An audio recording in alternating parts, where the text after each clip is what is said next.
Welcome to today's R&D webinar. We're excited to have you here today. If you have any questions at any point, please feel free to use the Q&A box located below. Additionally, for your convenience, we are recording this webinar.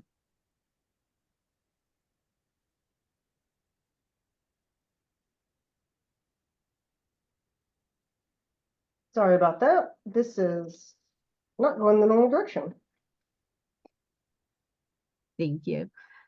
For those who may be unfamiliar with Sensiba, we are a leading accounting firm ranked in the top 100. Our services encompass tax, audit, and broad range of consulting services, including technology and sustainability solutions. We take pride in being a certified B Corp and have been serving our clients for over 40 years.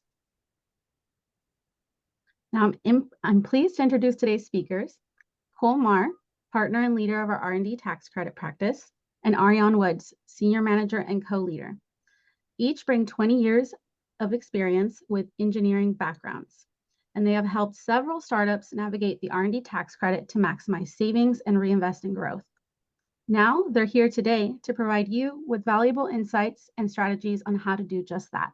So let's dive in. I'll pass it over to you, Cole. Thanks, Louis. So just the agenda for today, right? We already stated to talk about R&D tax credit, but specifically we're going to focus on startups. So how can you maximize the credit, focus on compliance, and keep payroll tax in the door? At the end of the day, that's what we're looking to do for a lot of tech startups that might not have taxable income yet. And then we're going to cover in a little bit of detail the Form 6765 disclosure changes that will be required in 2025. We've seen it coming for a while now. We've been planning, we've been preparing, but starting in tax year 2025, there will be some additional compliance that's required. And figuring out how to position yourself right now while 2025 is still unfolding, instead of doing it all retrospectively, it's a very timely topic for a lot of you. And then if time allows, candidly, hopefully it won't, but we all love to talk about Section 174 capitalization. Many of you as startups haven't felt a major cash impact, hopefully, but there's still a compliance obligation there, and we'll do a quick update and then a quick coverage on that topic at the end as well. But first, what we're all here for is the R&D tax credit, right? How do we help your companies save money, keep money in the door to invest in research and development? That's the goal. So at the federal level, this credit can mean between 5 and 10% of your eligible expenditures back in the form of either a general business credit that can reduce tax liability, potentially a state credit. For instance, California has a nice credit as well. It cannot be used to offset payroll tax, but can be generated along with the federal credit and can be substantial, very similar to the federal credit. And then many other states have credits as well. None of them, though, allow you to use it to offset payroll tax. There are some that have a refundable credit, though, which could be useful to startups. Michigan recently for tax year 2025, I think, Ariane. 2025 will have a refundable R&D tax credit, so it'll be nice for our startup clients in Michigan. But so this is the prior slide focused on tax liability, right? Which many startups don't have tax liability yet. So there was some acknowledgement in Congress that we needed to enable startups to benefit from this lucrative credit, right? The R&D tax credit, before they have taxable income, right? Many startups, especially in largely the geographies that we work in, Silicon Valley, California, the prime areas for that. A lot of the tech startups don't usually have an eye on ever getting to a point of taxable income, right? We're either looking to continue raising money and growing the company, or looking at some sort of exit, at which point, there could be some tax consequences, and theoretically the credit could be of some value. We won't get into how and how that's limited here today, but there could be some value to a startup of carrying credits forward. But in the immediate term, if you're in the first 5 years of operation or first 5 years of gross receipts, you can elect, and your current year gross receipts are below $5 million, you can elect to claim the R&D tax credit and use it to offset payroll tax. It's an election that is made on a live tax return, so you can't go back and amend a tax return and make this claim. It's something that must be done in real time when on a timely filed return. But you have the opportunity to offset up to $500,000 of payroll tax beginning in credit that was generated in 2023. So this was an incentive that was increased actually because the maximum used to be $250,000. Now $500,000 a year. And that can offset both FICA and Medicare. So that's seven. I always have to go back and look it up, but that's 7.65% per payroll that you could be keeping in the door. So it depends a little bit on who your payroll provider is because there's an interface that's needed to offset payroll tax. Some payroll providers have the ability to use this credit in real time. Others require you to go through a cycle of amending payroll tax filings to claim it a little bit retrospectively. But in either scenario, you're getting the benefit way earlier than you would if you were just generating R&D tax credit and generating a general business credit and carrying it forward. So we should also point out that there are currently some, we'll call it additional requirements for certain PEOs. So if you're using a professional employer organization, I might have butchered that acronym just a bit, but essentially if you have a co-employment relationship with your payroll provider, where you're not filing a 941 with your own EIN, then they may have some additional requirements before they're willing to put it on their payroll tax filing. It closely mirrors what's going to be required for 2025, but be on the lookout for that. If you're using a PEO, there may be some additional requirements on an annual basis.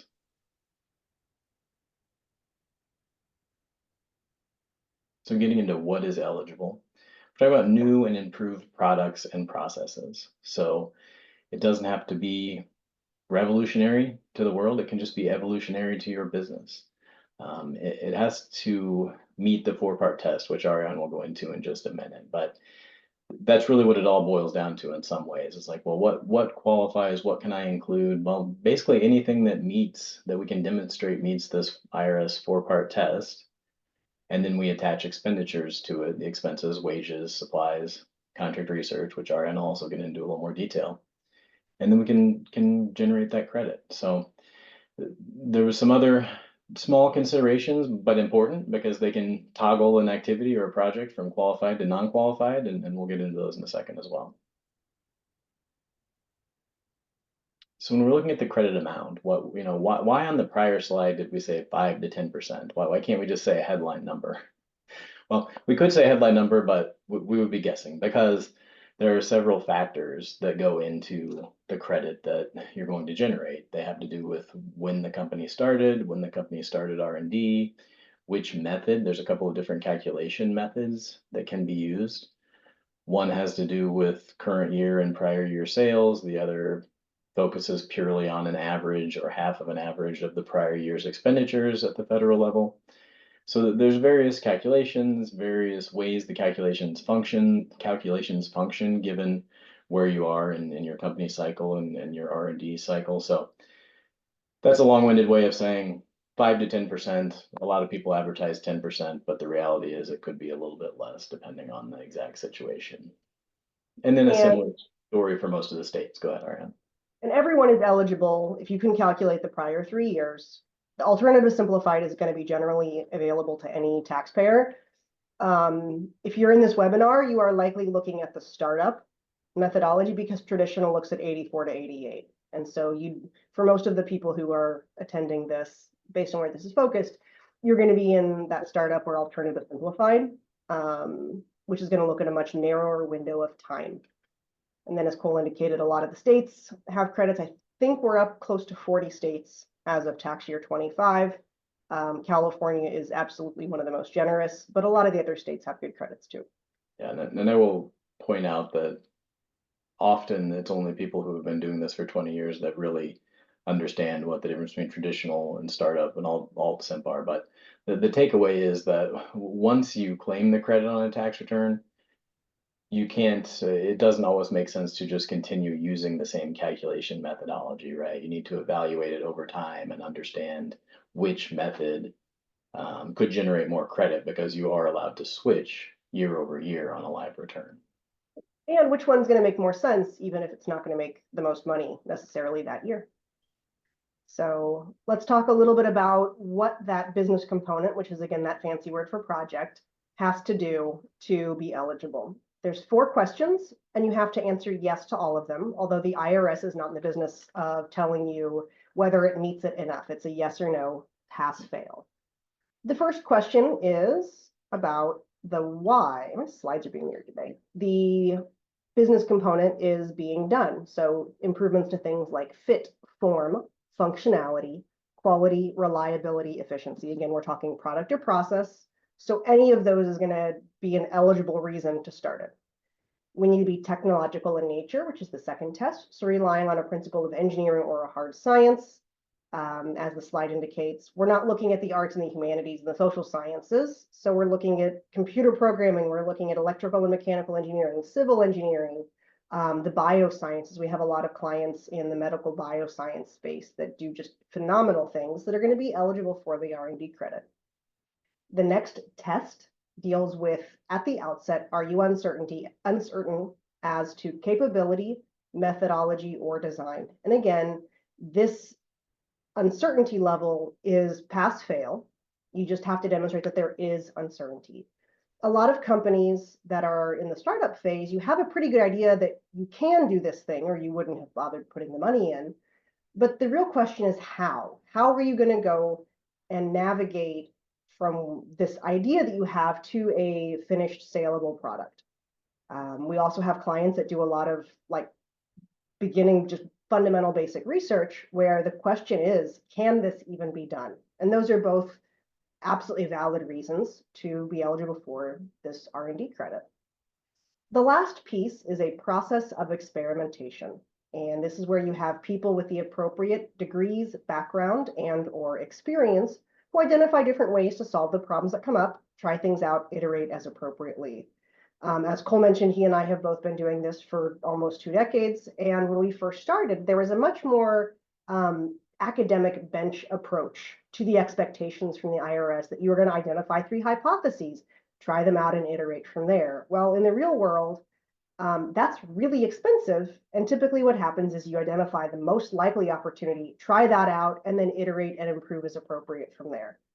Documenting this process of experimentation right now is one of the key pieces for if these credits come under review.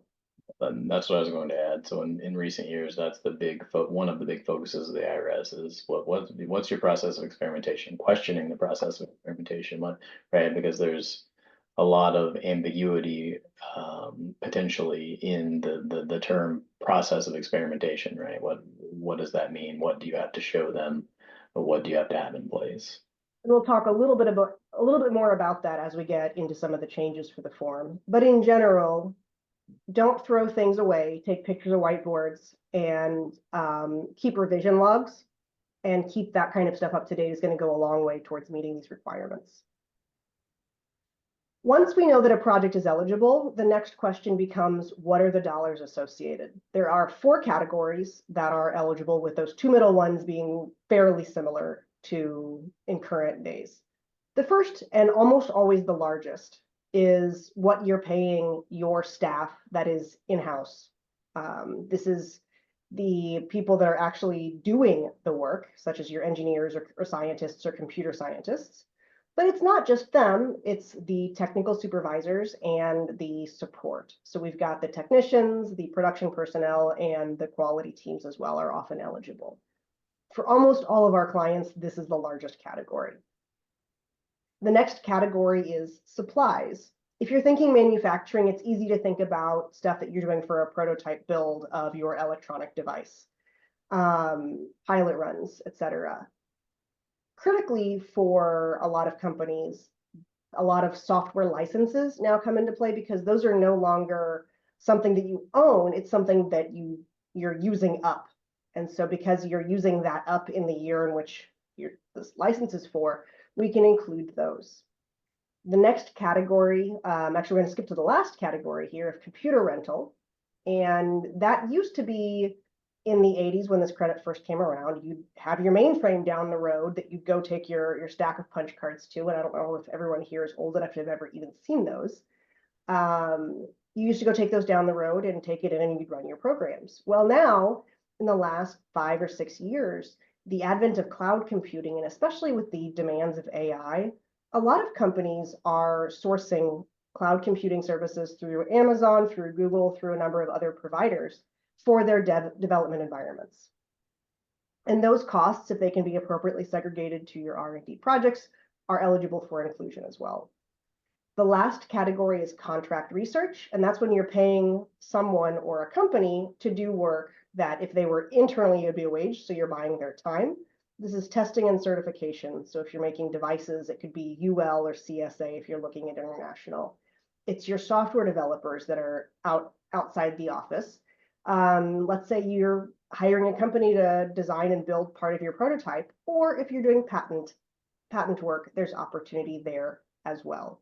Again, a lot of these things are expensive, but part of those costs is for overhead. And so contract research does take a bit of a haircut as we roll that in to the R&D credit. The next thing is just stuff to watch out for as you're going through and thinking, hey, does this make sense for me to go after this? There is a list by statute of excluded activities. So aesthetics, the feet of the people doing the work have to be on US soil, so foreign research, whether it's your team members that you're paying who live and work in Canada, which when I had clients in Detroit, that was actually a big deal, was the people right across the border in Windsor. And then if you, let's say you have a design team in India, which is fairly common as well, we can't take those costs for the R&D credit. If you are doing contractual work, either for the government, we have a lot of clients that do government contracting, or if you're having someone do work for you, whose R&D that this, whatever the contract is, becomes a key question. And there's two pieces there. It's substantial rights, so that you have the rights to use whatever IP is generated, and you must have the financial risk. And if you're in the case of having contracts, we'll talk about that more, should this be something you want to talk about with us. Finally, software. The audit guidelines for basically the entire industry used to be about a ½ inch thick. And then software, which they finally finalized back in 2016, is about 3/4 inch to 1 inch thick for the audit guidelines. There are some additional expectations for software around internal use. And then again, software development absolutely eligible, but there are some additional concerns. And then finally, when it comes to computer rental, that is a new enough category that there isn't a lot of guidance yet on where to assign that for your allocations. So we're watching the industry for that quite a bit right now. Some of the things that have changed, Cole is going to talk about some of the changes with the R&D credit form. So just buzz through all the nuts and bolts of what and how and potentially why. But I guess this is getting back into the how is what are we talking about with these disclosure changes? Well, they've been working their way through the system for a while, which is the message we want to get here. The IRS made some changes relative to making claims for a refund with the R&D credit. Then we realized that was probably going to trickle through to the form 6765 for claiming the credit on a live return, which it has over time. It's changed, and it was supposed to go into effect for 2024, tax year 2024. And then it was pushed out for another year. It's elective for 2024, except for a couple of things Ariane will go through. And then in 2025, we're going to have to start putting a lot of this information on the tax form, which we'll get into. But why are they doing this? On the next slide, we get into a couple of thoughts on that. You know, it's all about using IRS resources wisely, I think, right? To hear them say is that they feel like people have been claiming credits and just, you know, we'll call it playing the audit lottery and hoping that it's not them, or maybe people not fully understanding the requirements and thinking that they qualify, right? You're all startups in some form or fashion. I'm sure you all think that a large proportion of your resources are being dedicated to R&D, and they probably are. The problem is the IRS has several things that Ariane touched on a little, and we're getting at in that last bullet, where they want certain scale backs or they want certain things to be excluded. So even though it feels like we might be proving the obvious with your business, right? You're a tech startup, you're doing R&D, you don't have revenue, or maybe you have little revenue, and you know all of those things. There are certain ways in which you need to have the I's dotted and the T's crossed to make sure that you're getting the numbers right, and then that you're able to now put the information on this form that we'll get into. I don't know if it's on the next slide or the slide after that. So here it is. I think Ariane's going to take over and walk through a few of those things. I'll highlight one of the big changes is this section E. So the first few sections are basically just reorganizing the existing form. But these are new things the IRS is asking about. So this count of projects is new. Historically, the IRS has not asked for officer wages until you start getting into a review. And so now they want to know on the tax form, hey, if you're taking $1 million of expenses here, how much of that is for company officers? Lines 39, 40, and 41 are just, these are triggers for, hey, is there something unusual going on? Was there an acquisition or disposition which would change the base amount that you're expecting? Are there any new categories or expenses? And then this ASC 730, again, with startups, you're unlikely to be doing this, but if you're having an audited financial, there is a fairly complicated mechanism to translate that from the audited financials into the R&D credit. And they're like, hey, if you're doing it that way, the information we don't need as detailed of information otherwise. The next section on the summary, again, it's a little bit of a rewrite with just this one question here on section F of, do you have to do section G, which I'll get to. I don't have any slides about this, but it's a couple of pages worth of detail that are completely optional for everybody in 2024, but it's taking, hey, for this project, who's doing, like, what kind of person is doing how much work? So are they direct conduct, support, supervision?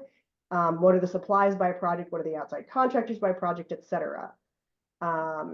Again, for 2024, it's optional for everyone. We will not complete this for anyone, for any of our clients. It's a lot of paperwork for no benefit. For next year, unless you meet one of the following two requirements, you are required to complete that big 2-page section. So one, are you taking the payroll tax offset and taking the reduced credit?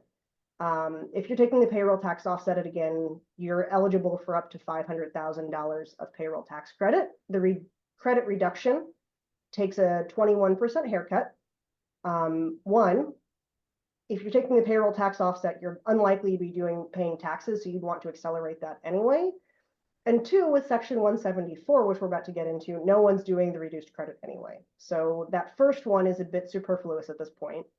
And the next one is gross receipts under 50 million and current year QREs under 1.5 million. And so your company is small and you don't have a very big spend. If you're doing biomedical or any other very high tech that's going to be a longer lead time out, that $1.5 million in QREs is incredibly easy to get to. That's about 1.5 million in 1.5 million in spend translates into about $150,000 of credit, and that's just not that much. So the rest of this section is just a summary, and that's no big deal to report. But again, there's potentially going forward 2 pages of data to collect. Yeah, and I want to just highlight for another 10 seconds the first exclusion, right? You might be looking at it saying, oh, payroll tax offset, that's me, and then we'll just take the reduced credit. I'm sure that's like not that big a deal. But highlighting Ariane's example, and thank you for that example, Ariane, it's like most people are not going to be willing to, so let's say you generated a $500,000 credit, it's not going to make sense to give $100,000 of that back just to not have to comply with this new form and all the details on it. In fact, well, you'll definitely come out ahead by having somebody such as ourselves do the extra work that's required to comply with the form, take your extra $100,000 and reinvest that money or continue to invest that money in your company instead of paying it out the door in payroll taxes.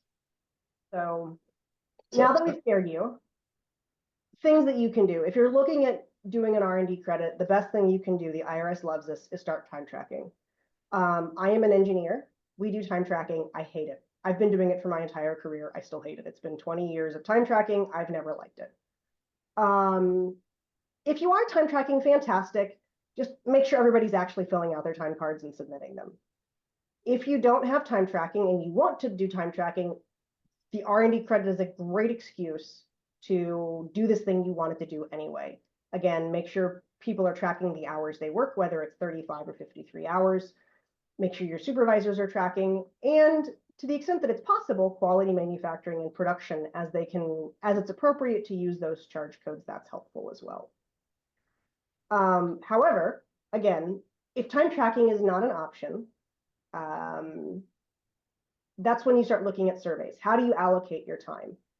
A lot of times your ticketing systems, if you're doing software development, they don't track how much time you spent on a specific effort. And so what you end up doing is a survey to say, hey, I spent my time on these things, either allocated out by time in hours or percentages, and then make sure there's some sort of tracking mechanism to say, hey, this is the activities that were done. One of our big challenges with some of our clients is if you're doing project work and you're buying stuff for that, just make sure that project name gets put into the GL system somewhere. And again, the IRS, even though that 2-page extra information is not required for the reporting for 2024, the tax season we're in right now, the IRS expects that information is readily available. And so one of the big things we're doing for our clients is making sure we collect that, even if we're not going through the hoops of analyzing and allocating and filling out the paperwork. So Cole, I think we've done a good job. It looks like we have about 3 minutes left for you to go over section 174. Well, I've got about 3 minutes left. I'm going to make one big, bold statement that if anybody in this call has been filing tax returns since 2022 and is a startup and doesn't know what section 174 is, you probably need to look around at your tax compliance function and figure out what's going on, because it's been a big pain in everybody's side since 2022. And even though it hasn't been a cash impact for a lot of startups, right? If you're not in a taxable position, it's somewhat unlikely that it would flip you to a taxable position, though we have seen that more and more, right? And the following years, 22, people kind of dealt with it and thought it was going away, and then 23, it was supposed to go away, and 24, we hoped it would go away, but I don't think it's going away. Maybe for 2025, it will go away. There's no regulations. There's guidance from the IRS, so that's what we're all operating with. But essentially, instead of current year deductibility of your R&D expenses, you're required, separate and apart from what you're doing with the R&D tax credit. You can avail yourself of the R&D tax credit or not, based on what we've talked about for the last 29 minutes. But you're required to analyze your expenditures, calculate your Section 174 amount, and capitalize and amortize that. So domestic expenditures that are required, it's over 5 years, actually a mid-year convention, so it's a little worse than 5 years. It's 6. It ends up being 6 tax years. And then foreign R&D is a longer period. Foreign R&D, you only get 3.3% instead of 100% deductibility in the first year of the amortization. So. And the big thing that we want to emphasize is the research tax credit is optional. You can opt in or opt out of the credits. This is mandatory. Yeah, so then it's a bigger set of expenses, and we've tried to illustrate that here, right? We went through the Section 41, the R&D credit costs, but Section 174, you're required to attach certain overhead expenses, their benefits, different things. Even the contract research, right? You have to include 100%. You don't have to. You're not doing the reduced R&D tax credit 65% amount. So necessarily your 174 expenditure bucket is going to be bigger than your Section 41 eligible costs.